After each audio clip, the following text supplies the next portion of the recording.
apa namanya, sekelas Gus Baha ini ada semua, ada akhirnya menjadi lucu penampilannya, ya, menjadikan, ya sesungguhnya menjadikan percandaan kepada Gus Aziz dari semenjak Juli, dari semua, ya.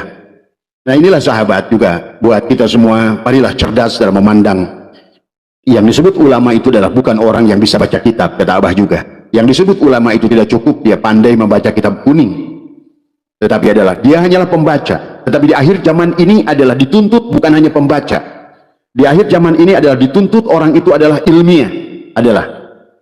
Inilah makanya kalau Abah mendengarkan, Abah tidak mau lagi ya, mengulang lagi tentang apa yang dibahas oleh Gus Baha. Jelas Gus Baha tidak paham. Siapa yang disebutkan oleh beliau adalah tentang apa namanya,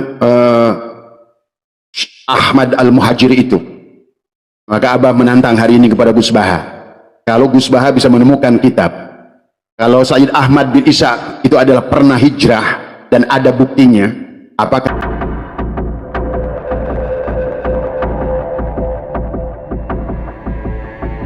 banyak apa namanya WA kepada Abah tentang apa namanya bertanya tentang pernyataan tentang Gus Baha yang berkaitan dengan Ba'alwi, ya sahabat. Tapi sebelum Abah akan membahas sedikit tentang pernyataan Gus Baha mengisbat Ba'alwi, kembali harus panjenengan pahami ya, bahwa di dalam kehidupan kita adalah di era ilmiah, ilmu pengetahuan sekarang ini. Ya, sekarang ada dua kelompok ulama, ya, yang pola berpikirnya adalah berbeda. Jadi dalam cara memandang kepada Ba'alwi ini, Abah melihat adalah bertingkat-tingkat orang dalam memahami. Ya, ada sebagian daripada orang yang tidak mau pusing dengan urusan itu. Yang kedua adalah orang yang senantiasa bertahan kepada status quo, ya. Ia tidak mau adalah apa namanya segala kemudahan yang sedang dialaminya, yang diterimanya adalah berubah, maka dia tidak mau adalah berseberangan dengan arus, ya. Nah yang ketiga adalah orang yang apatis, ya. Maka oleh karena itulah Abah ingin mengajak adalah pola berpikir kepada kita semua, wabil khusus adalah buat sahabat-sahabat PWI adalah LS, ya, Perjuangan Wali Songo Indonesia, Laskar Sabilillah yang ada di Nusantara ini. Maka dan juga kepada sahabat-sahabat, ya, apakah yang sudah apa namanya menolak Ba'alwi maupun yang masih adalah menerima Ba'alwi, adalah sesungguhnya seluruhnya panjenengan adalah sahabat-sahabat Abah semua, kita adalah saudara. Tetapi yang Abah ingin mengajak adalah kepada kita adalah berpikir dengan pola ilmiah di akhir zaman. Karena Abah kasih tahu bahwa sesungguhnya peradaban bumi, peradaban manusia adalah akan terus oleh Allah dirubah, sahabat, sesuai dengan tingkat kecerdasan akal, wawasan manusia berpikir, ya. Maka itulah Abah sering ulang-ulang bahwa isi Al-Quran mengisahkan tentang dari mulai diawali dengan Nabi Adam dan diakhiri dengan baginda Nabi Muhammad, sesungguhnya ada tentang kecerdasan, ya. Maka sesungguhnya pada dasarnya Allah akan terus membuka wawasan kepada kita manusia tentang kecerdasan, tentang ilmiah, pola pikir ilmiah di dalam kehidupan. Maka sekarang pun sahabat, dalam berbagai hal, maka panjenengan jangan aneh. Sebelum Abah membahas tentang pernyataan Gus Baha, Abah akan lebih menjelaskan dulu adalah tentang dua kelompok ulama yang sekarang ini, ya. Ada yang dengan pola pikir adalah ulumuddin, ada monodisiplin, dan ada yang sudah berkembang secara ilmiah karena mereka sudah mengalami pendidikan. Mereka bukan hanyalah lulusan pondok-pondok pesantren yang mahir adalah membaca apa namanya kitab kuning, tetapi adalah mereka-mereka yang sudah merasakan adalah bangku kuliah, merasakan proses adalah ilmiah di dalam kehidupan, ya sahabat. Maka orang yang semacam ini tentu pola berpikirnya berbeda dengan orang yang hanya bersandar kepada ulumuddin dengan monodisiplin, yang pada dasarnya adalah merupakan gambaran daripada orang-orang yang taklid buta, yang merupakan masih berpegang kepada ulama-ulama abad pertengahan. Wahai saudaraku Nusantara, hari ini adalah merupakan abad adalah ilmu pengetahuan. Maka barang siapa yang adalah dia tidak mau berubah dengan berubahnya ilmu pengetahuan, maka pada dasarnya adalah merupakan sebuah kematian akal, adalah merupakan sebuah tidak akan memiliki kecerdasan logika berpikir. Walaupun kalian belajar ilmu mantik sekalipun, logika berpikirnya adalah masih sangat kolot, sahabat. Maka inilah buat Abah bicara pada siang hari ini adalah baik kepada orang yang sudah menolak maupun yang sudah menerima. Marilah kita menolak dan menerima itu adalah dengan landasan ilmiah, bukan menolak karena kebencian, ataupun menerima bukan karena adalah taklid buta. Pada dasarnya Allah telah terus mengembangkan, sahabat. Dari Homo erectus sekarang kita menjadi Homo sapien. Jadi manusia-manusia sebelum Nabi Adam, ya, dengan landasan volume otak adalah hanyalah 800 gram. Kemudian adalah Nabi Adam, generasi yang pertama memiliki yang disebut dengan manusia, adalah memiliki otak adalah sudah 1200 sampai 1500 cc atau 1500 gram. Maka itulah landasan Nabi Adam, ya, sampai ada malaikat berkata wa alamal adama subhanaka la ilma lana illa ma 'allamtana innaka antal alimul hakim. Adalah ketakjuban malaikat kepada makhluk yang bernama Adam, ya, yang memiliki kecerdasan, yang sudah mampu memahami wa 'allamal adama asma'a kullaha. Adalah Adam yang sudah berpikir adalah ilmiah. Bayangkan oleh kita, kakek kita adalah sudah merupakan makhluk yang dengan prototipe adalah manusia-manusia yang berakal.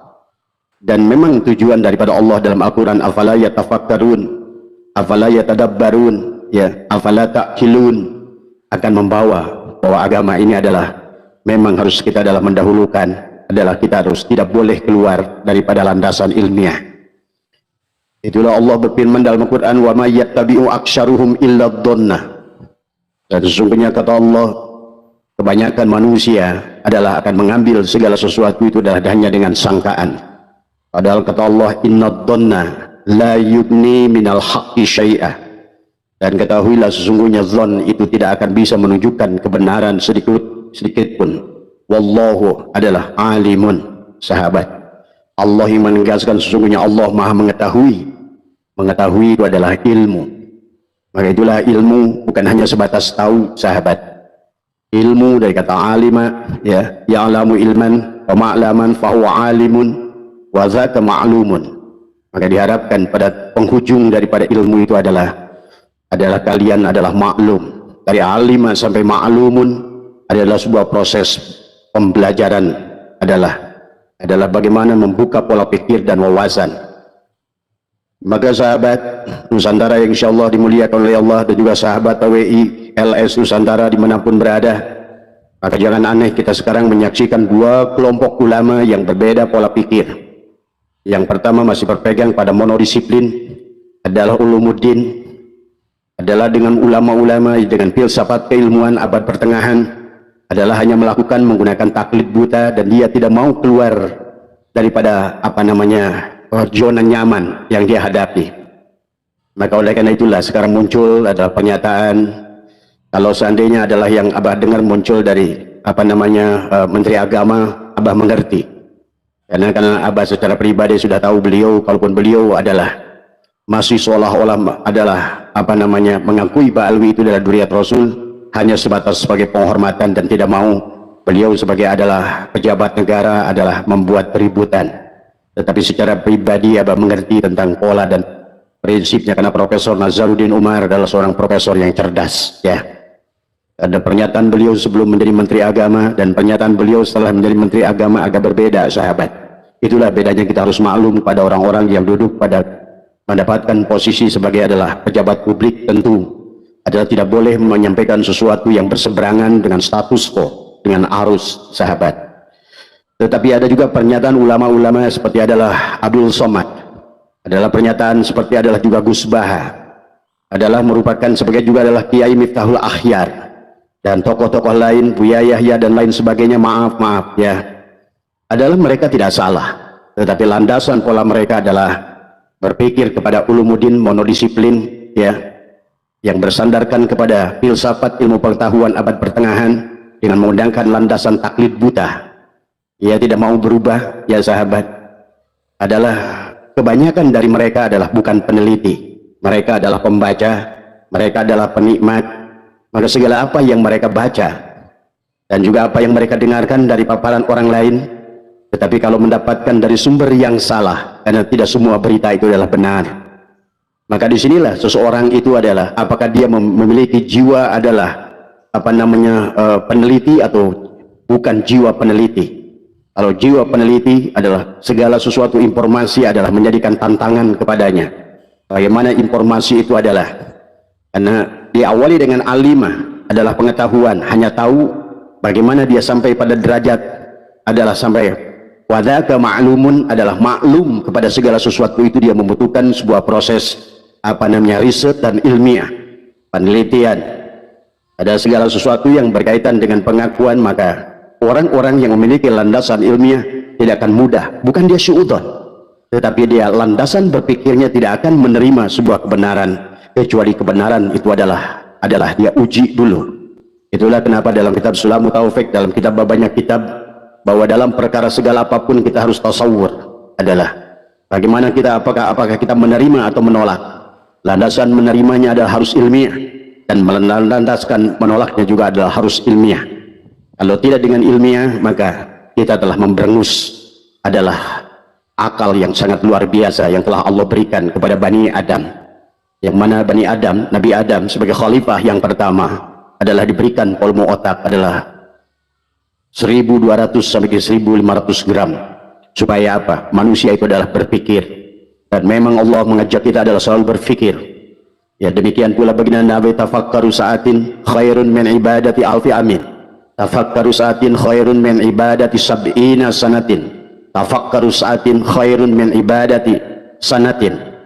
Baginda Nabi mengajak kita adalah bertafakkur. Tafakkur itu adalah berfikir. Berfikir itu adalah berpikir secara logis dan ilmiah. Karena memang kata Allah, wa may yattabi'u aktsaruhum illa dhanna. Karena kebanyakan manusia adalah yang di awal itu adalah diawali dengan don, sahabat. Maka tidak salah orang-orang yang bersandar kepada monodisiplin, ya, kepada ulumuddin yang landasannya adalah kepada fikih-fikih abad pertengahan. Pada dasarnya di sana adalah hanya akan dibahas tentang dosa dan dosa, ya. Tetapi adalah pada saat ulama-ulama yang kesini, sahabat, adalah merupakan ulama-ulama ilmiah yang pernah mengucap duduk di bangku perguruan tinggi, yang pernah membuat tesis, ya, yang telah melakukan sebuah riset penelitian. Daripada merumuskan persoalan kemudian membuat hipotesa. Dari hipotesa itu dia akan menguji hipotesa itu. Dia akan mencarikan data-data adalah untuk mendukung hipotesanya sebelum sampai dia kepada sebuah natijah. Apakah penelitian yang dia lakukan itu adalah sesungguhnya adalah menolak atau menerima. Maka demikian sahabat dalam pola pikir manusia sekarang yang Abah saksikan. Maka Abah tidak aneh, ya. Abah percaya orang-orang kayak Buya Yahya, orang-orang seperti Gus Baha, orang-orang seperti Uwas, orang-orang seperti Kiai Syukron Makmun, Kiai Miftahul Ahyar, ya sahabat, adalah orang-orang yang hebat dalam bidangnya masing-masing. Tetapi di dalam perkara yang lain, karena pas'alu ahla dzikri in kuntum la ta'lamun, maka sesungguhnya sehebat-hebatnya mereka, sahabat, tetapi dalam bidang ilmiah mereka ketinggalan. Gus Baha adalah orang yang luar biasa dalam ilmu tafsir dan ilmu fikih, tetapi adalah dia bukan ahli dalam ilmu sejarah dan ilmu nasab, ya sahabat. Maka oleh karena itulah, jika dibagilah manusia adalah menjadi dua, adalah antara multidisiplin dengan monodisiplin, adalah dengan yang berpegang kepada ad-dirasah al-islamiyah, ya, dengan landasan adalah hipotesa, landasan berpikir yang ilmiah. Maka pada saat segala sesuatu sebelum menerima dan menolak, dia akan uji, dia akan riset. Ya, apalagi sekarang sahabat di akhir zaman ini ilmu pengetahuan sudah disempurnakan oleh Allah dalam kaitannya di bidang nasab. Sekarang ini ilmu genetikanya adalah ada ahlinya, dan Allah sudah menyuruh kepada kita fas'alu ahla dzikri in kuntum la ta'lamun. Maka yang berkaitan genetika, tanyalah ahli genetika. Yang berkaitan dengan sejarah, tanyalah ahli sejarah. Karena ulama sehebat apapun pada dasarnya kalau dia bukan ahli dalam bidangnya, maka dia adalah tidak bisa didengar apa yang disampaikannya. Cuma yang disayangkan adalah masyarakat awam di akhir ini adalah karena telah dicekoki adalah dengan doktrin-doktrin dan dogma adalah keagamaan, ya sahabat, adalah bukan diajak kepada pola berpikir secara ilmiah yang logis, pola berpikir tentang ajas manfaat, madarat dan maslahat, tetapi yang selalu ditariknya adalah kepada pola pikir filsafat ilmiah yang berada pada abad pertengahan adalah taklid buta kepada apa yang mereka pernah dengar. Padahal tidak semua perkara yang mereka pernah dengar sahabat adalah merupakan sebuah kebenaran. Di dalam ilmu pengetahuan umum sahabat, sesungguhnya hal yang demikian sudah biasa. Pada saat di awal bagaimana dunia itu dianggap adalah datar, tapi kemudian adalah ilmu pengetahuan membuktikan berikutnya adalah ternyata bumi itu adalah bulat. Maka siapapun yang berpikir tentang bumi adalah datar terbantah dan mereka pun adalah taslib kepada mereka yang telah membuktikan itu. Demikian pula dalam ilmu kimia sahabat, tentang unsur terkecil kata Abah juga. Diawali dulu yang terkecil itu adalah atom, ya. Tapi kemudian manusia sekarang berhasil bagaimana memecahkan atom tadi semua. Jadi proton, dari elektron. Kemudian manusia adalah mencarikan unsur yang terkecil dari setiap kurun ke kurun yang sudah syuhra wal istifadah, kemudian dibatalkan dengan penemuan-penemuan yang baru. Karena Allah tidak akan berhenti sahabat, ya, akan terus mengembangkan dunia ini. Maka kalau seandainya kita adalah berhenti pada pandangan monodisiplin dalam keilmuan, adalah dengan pola filsafat ilmu keilmuan adalah abad pertengahan di mana kita adalah taklid buta, berarti kalau demikian berarti Islam yang akan tertinggal oleh dunia lain. Maka inilah yang Abah harapkan kepada siapapun yang duduk di PBNU, apakah sebagai Syuriah PBNU, apakah sebagai Tanfidiyah PBNU, harus orang-orang yang memiliki landasan adalah merupakan fikih peradaban, fikih ilmiah yang harus dibangun, ya sahabat. Ya, apalagi yang berkaitan dengan duriat seseorang, tidak bisa bagaimana adalah sebagaimana pandangan yang disampaikan Kiai Miftahul Ahyar tentang orang yang menolak Baal itu dikadap sebagai qadhaf, ya, menuduh orang lain itu berzina. Ini kan pola pikir yang sesungguhnya adalah tidak logis, pola pikir yang sesungguhnya adalah tidak ilmiah. Karena yang selalu dikaitkannya adalah filsafat ilmiah, adalah fikih tentang dosa. Kalau seandainya kita menolak dosa, dan sebenarnya bukan dari segi manfaat. Ingat, dalam segala urusan agama itu sahabat selalu adalah dikaitkan kepada ajas manfaat. Ajas yang senantiasa adalah bagaimana bermanfaat kepada kebanyakan manusia, bukan hanya kepada taklid buta yang anggap adalah kebenaran itu adalah. Maka tidak cukup sahabat di akhir zaman ini adalah dengan don tadi semua, karena semua alat teknologinya sudah Allah siapkan. Maka sungguh lucu pernyataan Gus Baha pernyataannya tentang sungguh kalau kita dengar menggelikan. Saya sangat hormat dengan Gus Baha dan saya banyak mengikuti Gus Baha tadi sesungguhnya. Inilah sahabat, pada saat seseorang itu bukan ahli di bidangnya, walaupun Gus Baha itu luar biasa dalam ilmu tafsirnya, dalam ilmu hadisnya, kalau menurut saya adalah termasuk juga adalah sudah mulai masuk pada fikih peradaban, apa pola pikir Gus Baha itu. Tetapi yang berkaitan dengan pernyataan beliau tentang Ba'alwi ini adalah hanya seseorang yang bukan peneliti, seseorang yang suka membaca dan mendengar, tapi persoalannya pada saat seseorang itu sudah besar di masyarakat, seseorang itu sudah dianggap adalah sebagai tokoh publik, maka segala apa yang disampaikannya adalah menjadikan sebuah kebenaran. Maka sangat disayangkan di akhir zaman semacam ini orang semacam Gus Baha, kalau seandainya dia hanya menerima segala pengetahuan itu adalah, dan dianggap pengetahuan itu adalah sebuah kebenaran dengan hanya istilah bahwa ini sudah syuhra wal istifadah. Ingat sahabat, dalam ilmu pengetahuan segala yang syuhra wal istifadah adalah bisa dibatalkan pada saat ditemukan adalah fakta-fakta yang baru. Demikian pula sekarang sahabat di dalam ilmu nasab ada fakta-fakta baru, ya, yang harusnya juga adalah Gus Baha adalah mencari dari sumber yang benar, dari sumber yang kredibel. Tapi inilah pola berpikir yang senantiasa tidak dilandasi dengan landasan adalah ad-dirasah, ya, pembelajaran, ya. Maka dia hanyalah akan menerima informasi dari seseorang atau barangkali membaca dari sesuatu dan itu dianggap kebenaran, dan kemudian beliau menyampaikan betapa bahayanya orang yang sudah dianggap adalah memiliki legalitas kemudian menyampaikan sesuatu adalah apakah dia itu ada tasdik dengan segala sesuatu tanpa tasawur, tanpa penelitian. Tapi memang tidak bisa dipaksa sahabat. Maka juga sebuah sahabat yang sudah menolak Ba'alwi, jangan membenci mereka, karena mereka memang adalah seolah-olah bahwa mereka itu berada pada hidupnya di akhir zaman, di abad ilmu pengetahuan. Dia menggunakan produk-produk ilmu pengetahuan, tetapi adalah pola berpikirnya adalah menggunakan pola pikir filsafat keilmuan adalah abad pertengahan, yang selalu adalah bersandarkan kepada taklid. Cuma sayang pada saat yang dia taklidi, karena tidak semua informasi itu adalah benar tadi semua. Ya, inilah yang tentu adalah yang akan sangat berbeda. Orang-orang yang berpegang pada monodisiplin ya sahabat adalah hanya menggunakan paradigma filsafat ilmu apa yang dikatakan oleh Gus Baha, apa yang dikatakan oleh UAS, apa yang dikatakan ulama yang lain yang mengisbat Ba'alwi itu, jika dikaji dengan paradigma filsafat ilmu pengetahuan, maka pandangan tersebut sesungguhnya kita bisa melihat adalah hanya masuk pada wilayah ulumuddin yang memiliki sifat monodisiplin. Ya, paradigma monodisiplin dalam studi agama itu adalah basisnya, sekali lagi adalah merupakan ilmu-ilmu abad pertengahan. Berbeda dengan orang-orang yang sudah memiliki pandangan, sudah punya landasan, pernah duduk di perguruan tinggi, dia pernah membuat skripsi, tentu pola pikirnya tidak akan lagi segala informasi yang ada itu adalah dia akan terima saja. Itulah kata Allah, wa may yattabi'u aktsyaruhum illa dhanna inna dhanna la yughni minal haqqi syai'a. Karena don itu sungguh tidak akan bisa menunjukkan kebenaran sedikit pun tadi semua.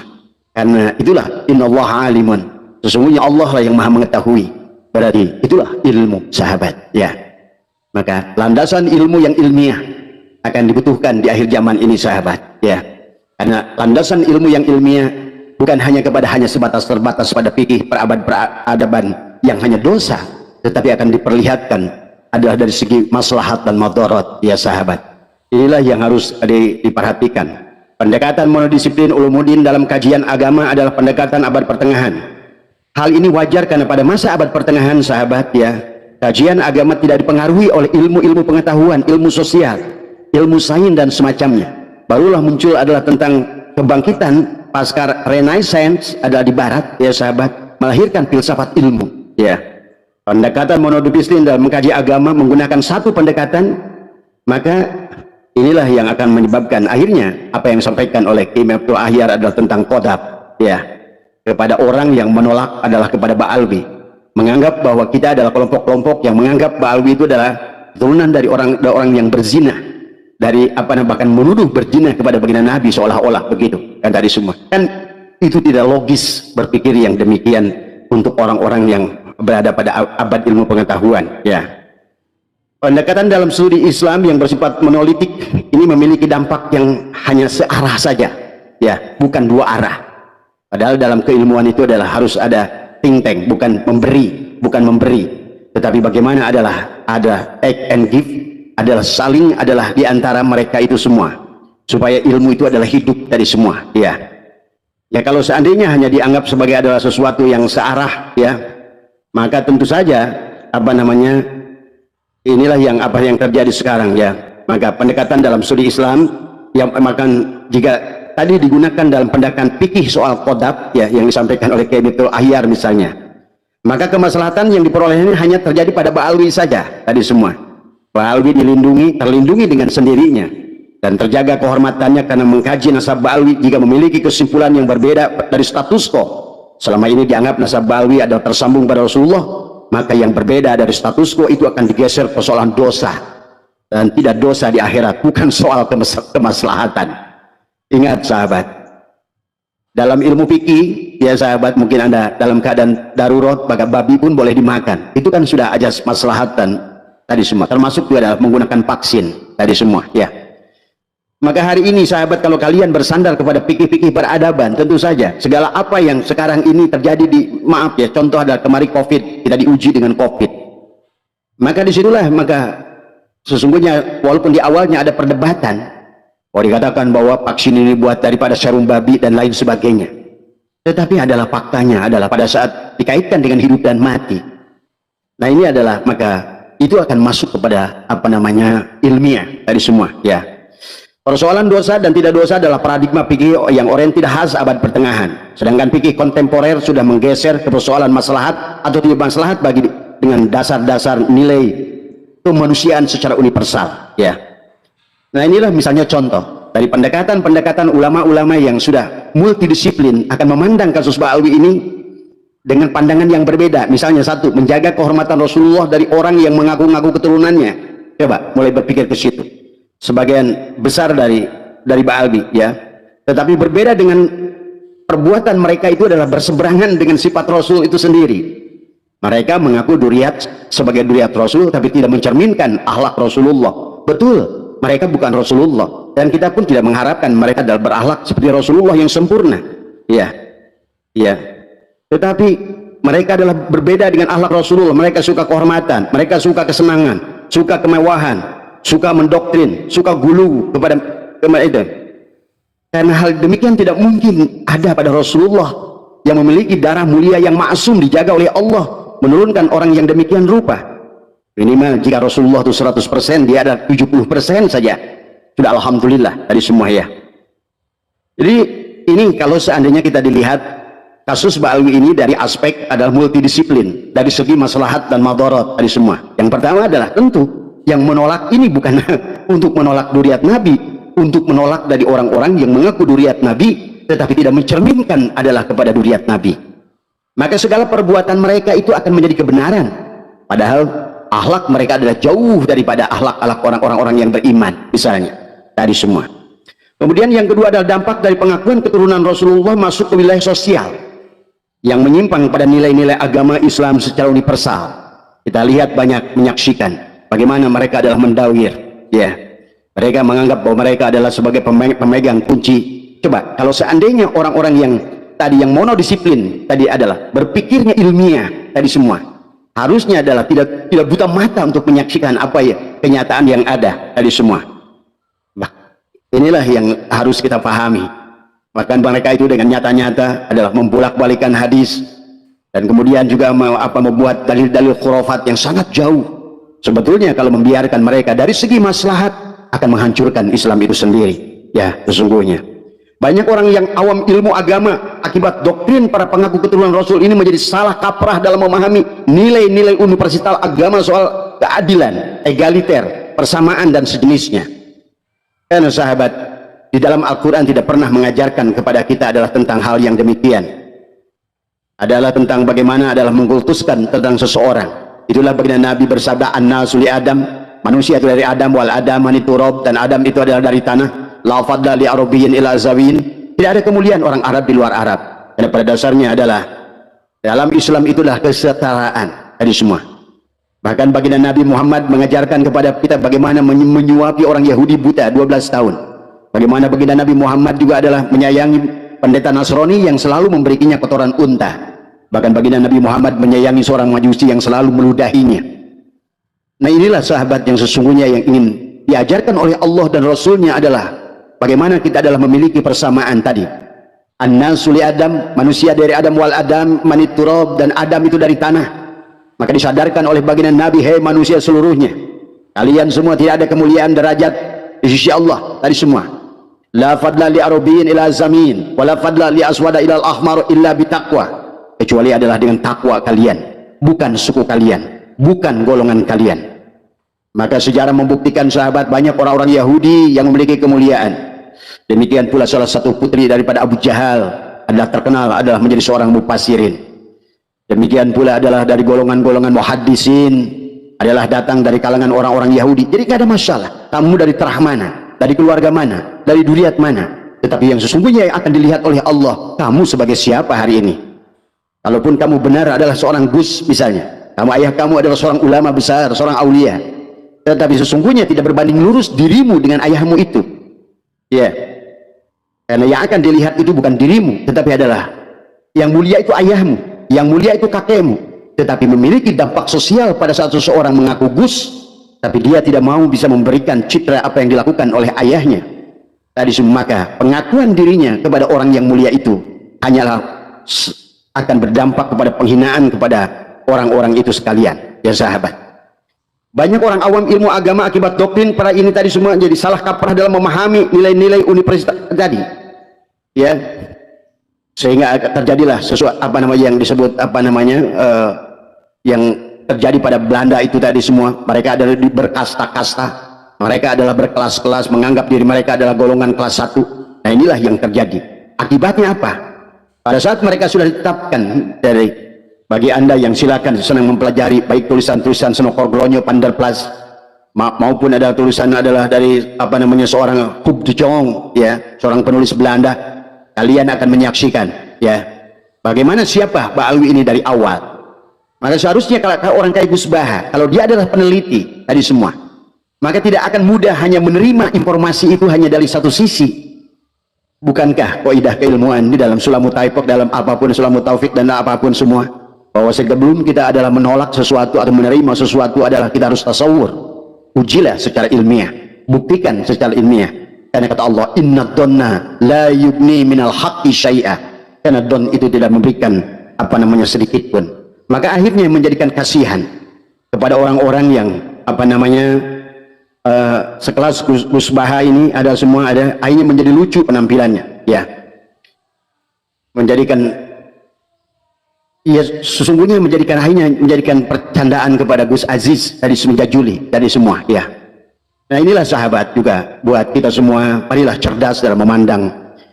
Yang disebut ulama itu adalah bukan orang yang bisa baca kitab, kata Abah juga. Yang disebut ulama itu tidak cukup dia pandai membaca kitab kuning, tetapi adalah dia hanyalah pembaca. Tetapi di akhir zaman ini adalah dituntut bukan hanya pembaca. Di akhir zaman ini adalah dituntut orang itu adalah ilmiah, adalah. Inilah makanya kalau Abah mendengarkan, Abah tidak mau lagi, ya, mengulang lagi tentang apa yang dibahas oleh Gus Baha. Jelas Gus Baha tidak paham. Siapa yang disebutkan oleh beliau adalah tentang apa namanya